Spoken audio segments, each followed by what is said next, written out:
სკოლაში წავიდა დილით, ჩანთა სკოლაში დატოვა, იქიდან აღარ მოვიდა სახლში. ჩანთა მომიტანეს, კლასელმა მომიტანა ჩანთა და არ ვიციო საწავიდაო. საღამომდე დაველოდე, საღამოზე 9 საათი იქნებოდა, მაშინ უკვე ნათესავებში, ახლობლებში ყველგან ვიკითხეთ. არ ვიცი თუ არ გვინახიაო.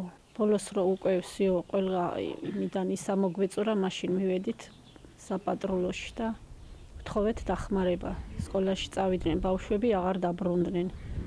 მაგათმა კიდე კომპიუტერში ამოაგდეს, რომ საზღვარი გადალახეს ამა და ამ საათსეო. სამალიოტით გაფრინდნენო ამა და ამ საათსეო. მეორე დილით WhatsApp-ით მოგწერეს, რომ აქა ვართო, კარგად ვართო, არ ინერვიულოთო, თურქეთში ვართო. კარგი ბავშვი იყო, კარგად სწავლობდა, ინტერესი ჰქონდა სწავლაზე. ჩაბარებას აპირებდა, 13 გამოცდა ჩააბარა, ექსტერნებზეც გავიდა. თანხაც შევიტანი, საგნებიც იქნებ უფასოზე მოხვდესო, ეროვნულზეც უნდა გავიდეო, იძახდა. არასოდეს სახში არ უთქვია, რომ ან წასვლა მინდა, ან სურვილი მაქვს, წავიდოდი რაღაცა, უთქმელი ბავშვი იყო ძალიან. დილის სკოლაში გავაცილე და მის მერე არ დაბრუნა. არაფერი არ ვიცი, თან პასპორტით მიუციათ თანხმობის გარეშე და არც ვიცოდი პირობითობა რო აუღია. რამე ცოტა რამე რო გაგვეგო.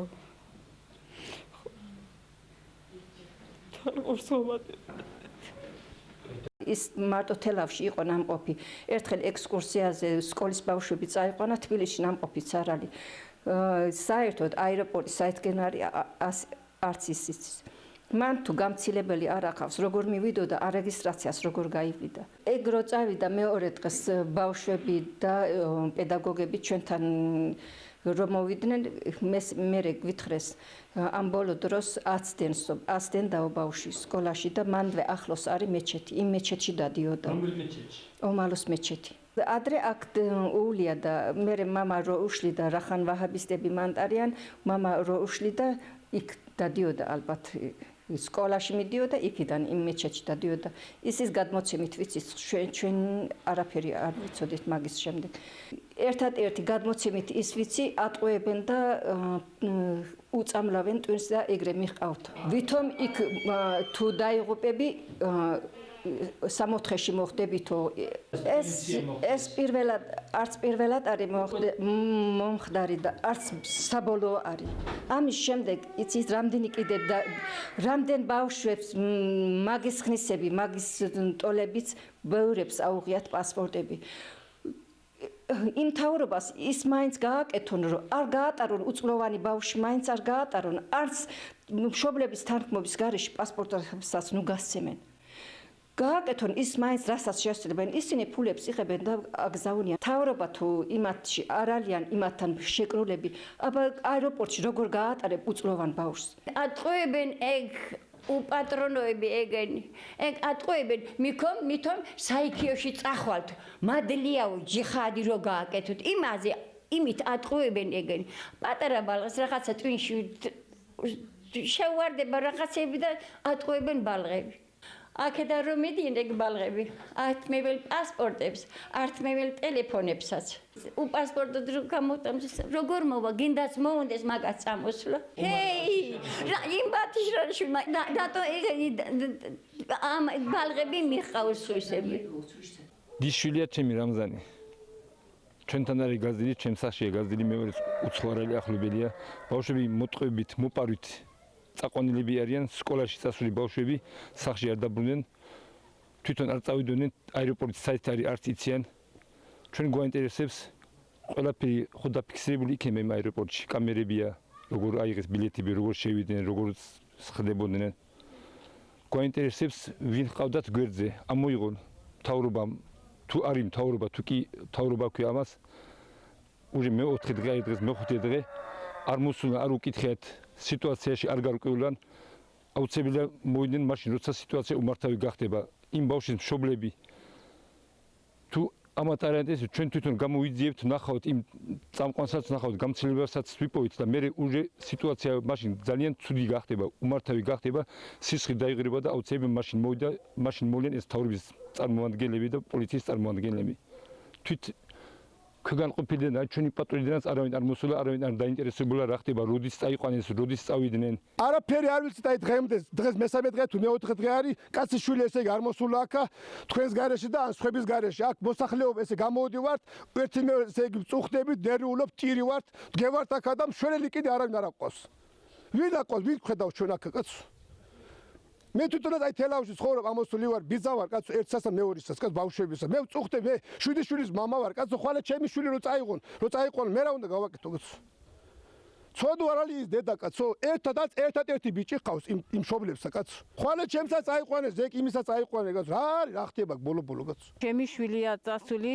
თქვა რომ სამუშაოდ უნდა წაგიყვანოთ სამუშაოდ მიმყევხართო და რო წაიყვანეს მითხრეს რომ სანამ წავიდო და სანამ 3 თვე შესრულდება მანამდე გამოუშვებდო ან რომ წამოვალო და 3 თვის სანამ 3 თვე შესრულდებოდა ერთი კვირა აკდა რომ დაუკავშირდით და ვუთხარით რომ არ ჩამოდიხარ მეთქი და მე ცივი ატკასი დაარტყა მე რო აქედან გამოსვლა დავაპირო ნუ ცოცხალს არ გამოვიშვებენო აქედანო ძლივს გავზარდეთ ჩვენ ძლივს ვიშრომეთ მაგისტვით ვიწვალეთ ვაჭმევდით და ამდენ ხანს ეხლა ჩვენ გავზარდოთ და სასიკვდილოდ ვიღაცეებმა რომ გააპაროს და რომ წაიყვანოს ბავშვები მე ეს სწორი საქციელი არ არის ატყუებენ ისეთ იმეებს აკეთებენ რომ მაატყუილებენ ხელს მოაწერინებენ და ეგრე მიხავთ გუშინათ დაჟე გუშინათ 20 წლის არ არის ჯერ ჩემი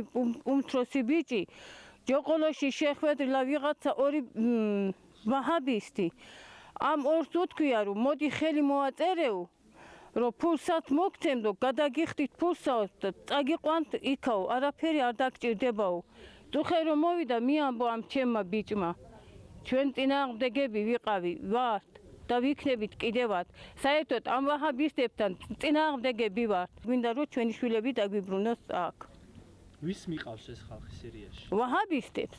ვის მიყავთ? ვაჰაბისტებს. როგორ არ ვიცით, ვაჰაბისტებს მიყავთ. და საერთოდ კანონიც არ არსებობს აქ.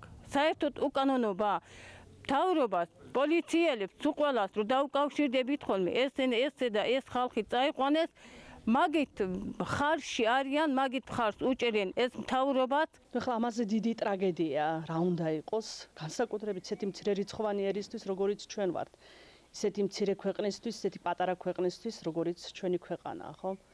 ნუ ეს არის, არ ვიცი, მე მიმაჩნია რომ ეს არ არის ერთი ოჯახის ტრაგედია, ეს არ არის თუნდაც ამ ხეობის ტრაგედია, ეს უკვე მთლიანად ქვეყნის ტრაგედია.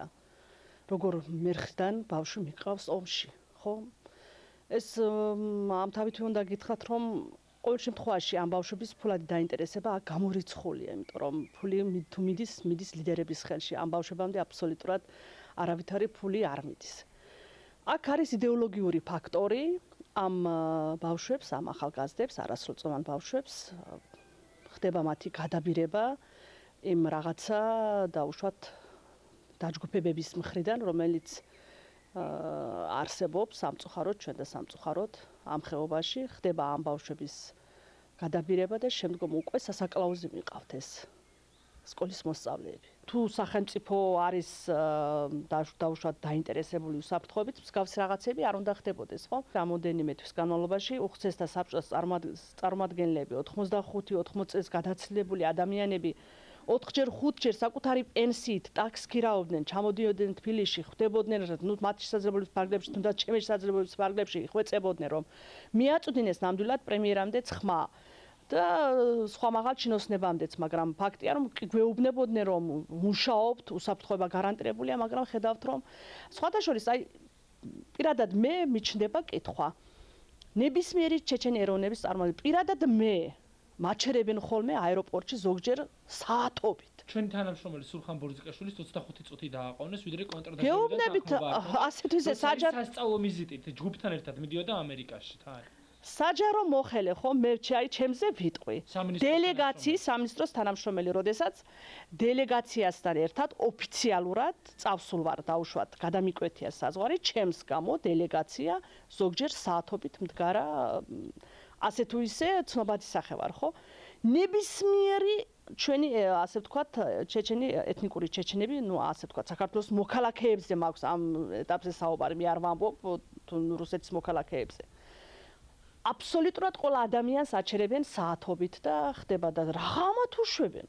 დღემდე შეიძლება არ გეთქვა რომ ხელისუფლების წარმომადგენლები არიან ჩართული, ხო, ეხლა ხელაღებით ამის თქმა ძალიან რთულია, მაგრამ როდესაც არასრულწლოვანს მშობლების თანხმობის გარეშე 16 წლის ბავშვს სკოლიდან შენ უფლებას აძლევ რომ საზღვარი გადაკვეთონ, თავისთავად ხო, აბსოლუტურად ყველა საადმოაზროვნე ადამიანს გაუჩნდება ძალიან დიდი ეჭვები და ძალიან დიდი შეკითხვები. და თავისთავად დგას დღეს ეს შეკითხვები. უნდა იდგეს კიდეც. ან როგორ შეიძლება არ დადგეს, ხო? დღეს წესრიგში, როდესაც დღეს იმ ერთი ოჯახის ტრაგედია არ არის, აბსოლუტურად ნებისმიერ იმ ოჯახს, ვისაც ახალ გაზრდები ეზრდება, მე 4 ძმისშვილი მეზრდება და თავისთავად ღრმად ვარ შეშფოთებული, არა მხოლოდ ჩემი ძმისშვილების, აბსოლუტურად ყველა ოჯახი მიმაჩნია მთელი საქართველოს მასშტაბით ვამბობ. მხოლოდ პანკის ხეობაშიც ხომ არ არის, იცით რომ აჭარელი ქართველებიც მიდიან ქვემო ქართლიდან აზერბაიჯანული ერის წარმომადგენლებიც, კაცო, ეს მთელი ქვეყნის ტრაგედია, ხო?